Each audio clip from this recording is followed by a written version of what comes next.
afternoon, good morning, good evening, everybody. It is Friday, May 3rd, and you know what that means. It's time for the High Risk Wrestling Podcast. I am your host, Jeremy Pierce. Welcome. One and all. It's a little early, but it's not a little late. Don't forget to check out the socials, Charismatic Creations on Facebook and YouTube, Charismatic_Creations52 on Instagram, and of course the 215 on Twitter. And today's show, Backlash 2024 preview predictions.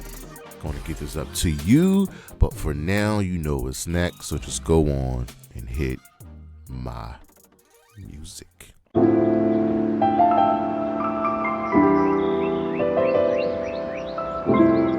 All right, so we are going to keep this simple, sweet. Backlash is, for a while now, has been the pay-per-view that takes place after WrestleMania, and it usually features a couple WrestleMania rematches, which I'm really not for, but they've been able to switch it up for the past couple of years. But let's take a look at last year's card, which was fun, and I remember it pretty vividly. So our first match on the evening from last year was Bianca Belair defending the Raw Women's Championship against Io Sky, and the reason this match stood out was because we were in Puerto Rico and Bianca Belair was getting booed. Io Sky was getting cheered. Remember, Bianca was the good guy, Io was the bad guy, and this stemmed from this long, boring feud with Damage Control.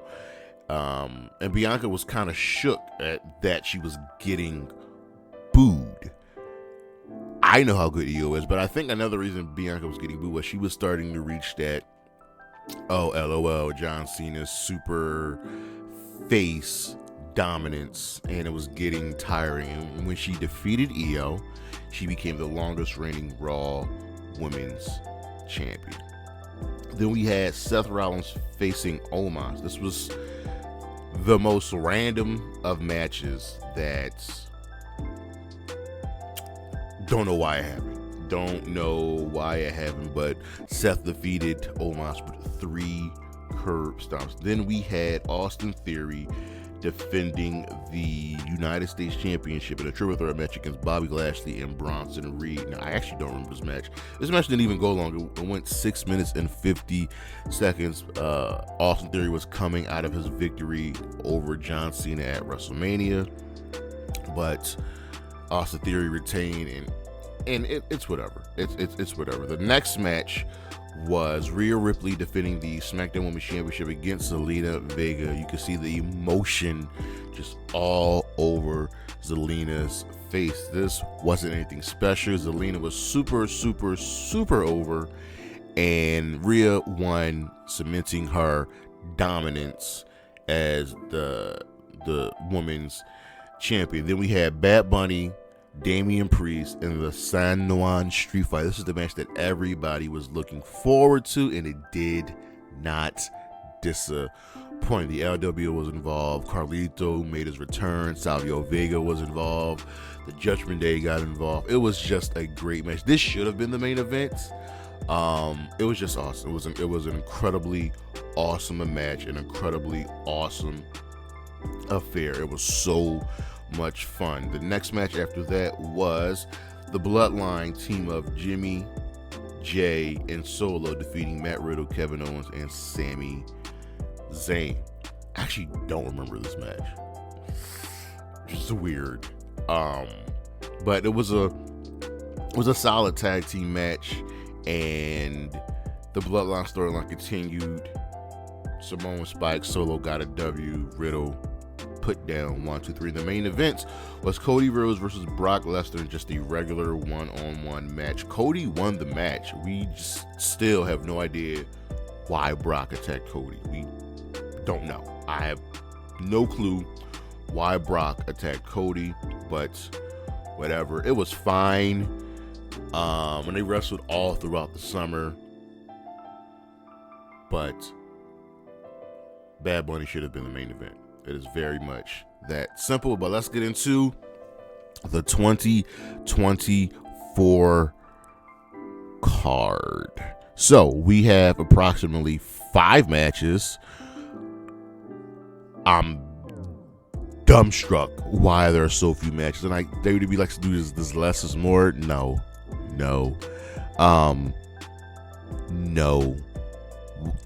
Neither one of your tag team titles are on the line on this show. Neither one of your mid-card championships are on the line on this show. And you haven't done any other storylines, like why is Sami Zayn versus Chad Gable not taking place here on this show? What are you doing? What's going on? But let's just dive into the show. We have a tag team match that was set up last week during the draft. We have Randy Orton and Kevin Owens taking on the Bloodline, and this stems from Solo Sikoa pretty much taking over the Bloodline, putting himself at the top, putting himself as the new tribal chief without any official announcement, and he has his MFT, still don't know what that means, Tanga with him. Randy's just there backing up his boy KO, and sorry to say this, y'all, Randy and KO are losing. Tanga's not going to lose his first pay-per-view match. Solo's not going to lose his first match as the new head of the table, I guess. The new tribal chief. This is not going to happen. This, in my opinion, probably should be a stipulation match after all the blood has been shed, pretty much by KO.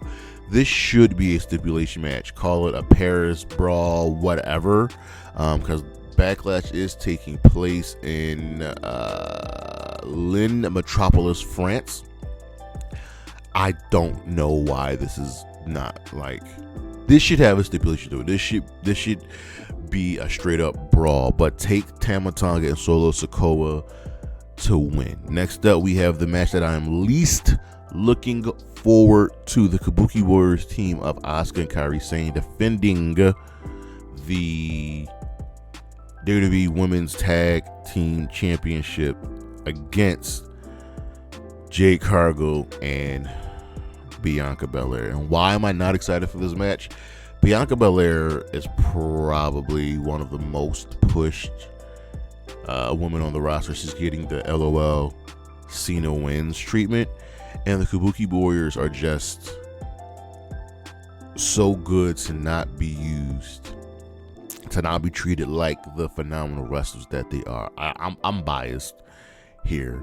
Jade Cargill still needs work.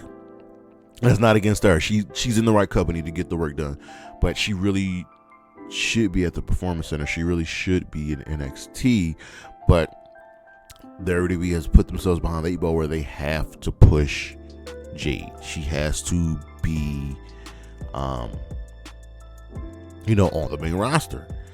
And this again is a rehash of Bianca Belair versus Damage Control, where she's completely dominated them. My only saving grace is Asuka and Kairi are an actual team, and they are so good and they are so much better than the other 2 wrestlers that they should win.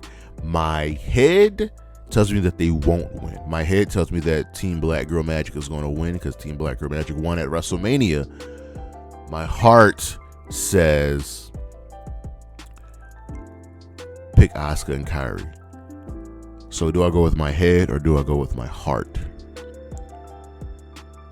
I gotta go with my head. My head says Team Black Girl Magic is going to win this match. I'll take Bianca Belair and Jade Cargill to win this match, and it absolutely breaks my heart saying that. Next up, we have Bayley defending the WWE Women's Championship in a triple threat match versus Naomi and Tiffany Stratton. And I'm shocked for one reason that this is not a fatal 4-way, because the matches, the rosters don't lock until next week, and I thought they could put Nia Jax in this match just because she's been dominating and she messed up the match last week. But this has the potential to be one of, if not the best match on the card.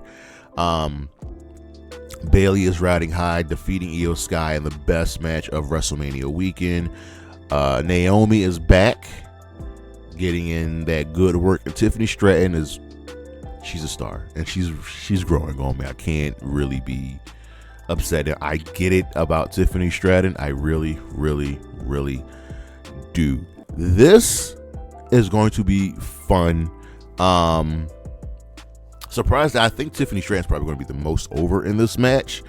But she's in the ring with two veterans. She's in the ring with a ring general like Bayley. So this is going to be good. I hope it doesn't fall into the same old tired WWE tropes of triple threat matches of two people in the ring, one person's knocked out, and we just keep on switching. But like the rest of Backlash, this is a very predictable match. Bayley is winning this match. She's not losing the championship after winning it so soon at WrestleMania. It's just not happening.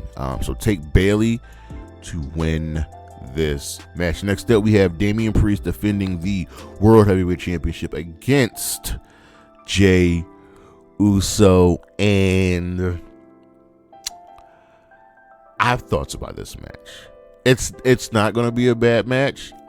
It's not going to be a bad match. I don't think it's going to be a great match either. I think it's going to be a slow kind of plotting match. It's going to be one of those WWE matches where it picks up majorly in the end. Jey Uso was the overall number one pick in the draft by Monday Night Raw, right? So he's getting a World Heavyweight Championship match. He is main event Jey Uso. He won himself a Fatal 4-Way number one contenders match due to the help of CM Punk costing Drew McIntyre the match. Now, main event Jey Uso, I guess, has a little bit of beef with the Judgment Day. Remember when he finally moved over to Raw, they kept trying to recruit him. He was like, nah, I'm good. Again, you know what? I'm not going to say it again. I could see Damien Priest losing here. I really could. So soon after winning the world title at WrestleMania, the Judgment Day being on the outs, I could see Damien Priest losing here. It's main event Jey Uso. Will Damien Priest lose here? Probably not. And that's what happens when you get shows like this where they are super, super predictable. My head and my heart both say Damien Priest winning this match. So I'm going to go with Damien Priest winning this match. But expect some fireworks with the Judgment Day to continue the riff. Because without Rhea there, it's not going to be pretty. And lastly, we have the most predictable match on the card. Cody Rhodes defending the undisputed WWE Championship against the phenomenal AJ Styles. This is the easiest match you could ever predict in like the history of ever. Cody Rhodes is not losing. And that sucks because it destroys all suspense. It destroys all belief. And it kind of makes the match boring when you know what the outcome is. And the story here is just two men that have simple respect for each other. Yada, yada, yada. And AJ is just a douche now. But this is going to be a fun match. It's not going to be a bad match. I can tell you that. But and here's the thing: it's going to get time. It'll probably go like 20 minutes, maybe even 25, because there's 5 matches on this card, and they're going to stretch the hell out of this show. They got away with like 6-7 matches on WrestleMania night 2, so we'll see. But Cody Rhodes is definitely winning this match, and we're going to continue the downfall of AJ Styles. Maybe rekindle this feud with LA Knight. But that is Backlash 2024. A simple show, a fine show. It's whatever. It should be good. It'll be fun. It's coming on at 12 p.m. Eastern Standard Time. But it'll be cool. That's the show. What we got coming up next week? We got we did that. We got what just happened, Backlash preview. We got a list of the best Backlash matches of all time. We got a let's talk about it, changing the road to WrestleMania, and we've got a flashback Friday, looking back at some of the best of Backlash moments. But that is the show. I am your host, Jeremy Pierce. Don't forget to check out the socials. Charismatic Creations on Facebook and YouTube. Charismatic_creations on Instagram. And of course, the 215 on Twitter. And as always, Gigi Dolan, Isla Dawn, Chris Statlander, Willow Nightingale, Anna J. and Bayley. Holla at your boy. Peace.